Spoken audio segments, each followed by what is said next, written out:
About three-quarters of Americans are stressed about money, and almost half report that money has negatively impacted their mental health. So, in this new series, we're going to talk about our relationship with money, how our money psychology impacts our lives, and how we can improve it in order to leave the legacy that we want to have.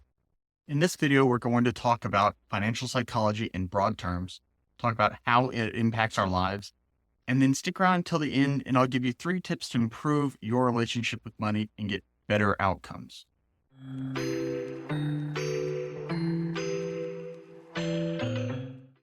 Psychology impacts every aspect of our lives. Before I became a financial planner, my job in the military was to figure out where the enemy was going to be and what they were going to do. That required having a working knowledge of sociology and psychology and how it influenced individual decision making and patterns of behavior. In a similar way, those same factors impact our decision making and behavior around money. Money is more than just a currency. It is deeply intertwined with our emotions, influencing our behavior, decision making, and our overall well being. Money is an emotionally charged subject. In fact, just listening to me talk about it has probably raised some feelings around money. Often, one of the negative emotions around money involves fear and anxiety. This could be fear of financial insecurity, or maybe anxiety around debt or financial obligations. Commonly, we talk about fear and anxiety when we're talking about money in terms of loss aversion. And this could be something like fear preventing you from taking advantage of opportunities, such as investing your savings for fear of the market downturn. It could also be a fear of change in not taking that job promotion or that move that would move you across country into an unknown area, but could have some significant financial benefits. I've witnessed situations where anxiety over debt has actually triggered the fight or flight response. But instead of either fighting or fleeing, it actually triggered the third response of freeze. And it has prevented people from taking action on their debt because they just felt so overwhelmed that they were paralyzed and couldn't do anything. Now, on the flip side of fear and anxiety, we also have greed and desire. This could result in pursuit of wealth and material possessions and the allure of financial success. Here we can see instances such as being overly aggressive in the market or investing in really high risk ventures.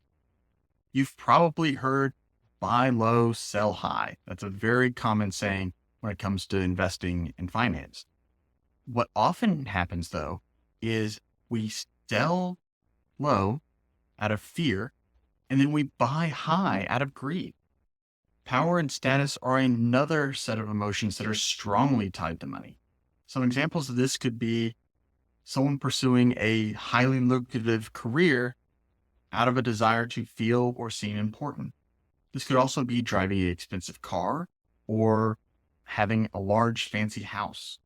This desire for status and power also impacts the keeping up with the Joneses mentality, where people feel the need to try to maintain this status or appearance that they have the same kind of financial resources as the people around them.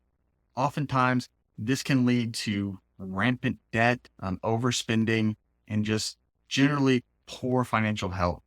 So, what are some things that you can do to improve your financial health while leveraging some of our human tendencies? The first and probably easiest thing you can do to improve your financial health and relationship with money is to improve your financial education. You can find books and other content on finances all over the place. Please make sure that you're using reliable, credible sources. There's a lot of garbage out there on the internet. Now, the first thing you can do is to just improve your overall financial education. You can read books or follow content created by financial planners. I do not recommend following sources like mainstream media. They tend to be very fear and emotion driven. In fact, people who watch things like CNBC or any of the money talk shows on the big television networks actually tend to have poorer financial behavior. You also generally want to avoid getting most of your financial education from social media like TikTok or any other platforms. And yes, I realize how ironic that statement is. Many of the people that you find on social media, they're talking about finance are not actually financial professionals. They don't have any real expertise. Then you want to make sure that you're getting all of your information from legitimate experts in the field. You want to look for certified financial planners, certified public accountants. So it would be CFPs or CPAs. The benefit of getting high quality financial education is it's going to make you more confident in making your financial decisions and allow you to feel more in control because you'll be making informed decisions and not just going off of habit or instinct. Now, obviously, financial education alone isn't going to solve everything for you. So next, you want to work on being emotionally aware. So you want to recognize and understand your emotional responses to money.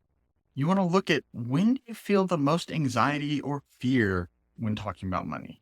What topics really spike those emotional reactions?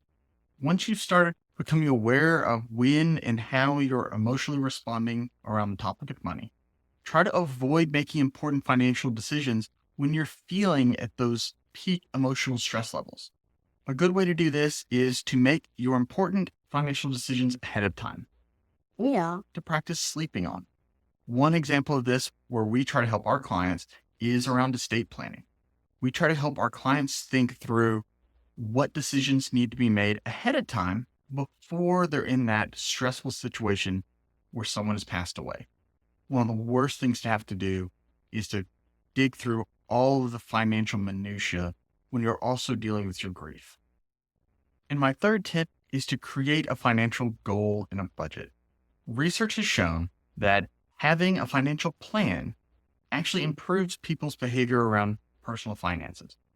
You are more likely to save for the future if you have a concrete plan in place, and you're more likely to take the other steps that you need in order to improve your financial health if you know that there's a path forward and you're heading towards a specific goal.